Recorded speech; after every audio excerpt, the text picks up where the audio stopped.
So, kakao, ito yung tinatawag na chiral wilt, natural thinning pagka-abort ng kakao natin. Ayan. Kulang sa abono, umuulan, kulang sa pruning, maraming factors ang natural thinning. So, tanggalin natin yan. Tapo natin yan sa malayo. So far, wala naman yung ano eh.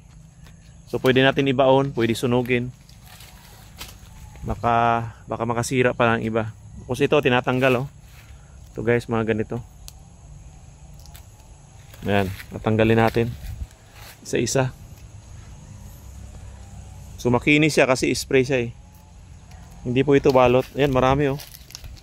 Depende kasi sa klase din. May mga klaseng kakao din na malakas mag-natural thinning. Minsan sa acidity mo, yung lupa natin acidic. Kaya mag-a-apply tayo dito ng limestone. So paano malaman kung acidic? Pa-soil test natin mga kakao lover. Ito. Tapos ito pwede naman hindi tanggalin. Ito tinatanggalin mano-mano. Pwede copper sulfate, systemic fungicide. Ito yung mga dilaw, mga green na yan. Ano bang tawag niyan? Lumot. Yan. Mano-mano, systemic fungicide.